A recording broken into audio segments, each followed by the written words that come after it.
আমার কর্তামশাইয়ের দেখো বন্ধুরা খুব কষ্ট, কারণ আমার মাজায় যন্ত্রণা তো, আমি কাজ করতে পারি না বললে চলে। ওই একটা দুটো করি, জীবন বেরিয়ে যায়। দেখো মাছ কেটে মাছ ধুয়ে দিল, আগে কোনো দিন দিত না, এখন দেয়, কারণ আমি পারি না। মাছ ধরে কেটে বেছে ধুয়ে দিচ্ছে, আবার রান্নার জোগাড় করে দেবে, বসে আমি দুটো রান্না করব। প্রচুর কষ্ট হয়, কিচ্ছু করার বন্ধুরা নেই। তোমরা আমার এই গিন্নিকে একটু বোঝাও, তাহলে আমি একটা বিয়ে করি। যদি একটা বউ আসে তাহলে ওর তো আর সেই কষ্টটা থাকবে না। ওর জন্য তোমরা একটু বুঝাও ওকে, যদি আমাকে অনুমতিটা দেয়।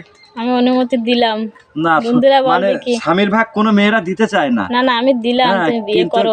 আচ্ছা ওর কষ্ট দেখে যাতে ও যেন দুটো সুখের ভাত খেতে পারে। হ্যাঁ, হ্যাঁ তুমি বিয়ে করলে সুখের ভাত খাবো। কেন, একদম। সে তোমাকে, আমি যাকে নিয়ে আসবো সে তোমাকে রান্না করে খাওয়াবে, হ্যাঁ। সে তোমাকে আছে দেখভাল করবে। তোমার ছেলেও বলছিল আমি বৌমা আনবো, তোমার রান্না করতে হবে না, রান্না করে খাওয়াবে। বন্ধুরা তোমরা যদি অনুমতি দেখো তো একটু করাতে পারো, হ্যাঁ কমেন্ট করে জানিও।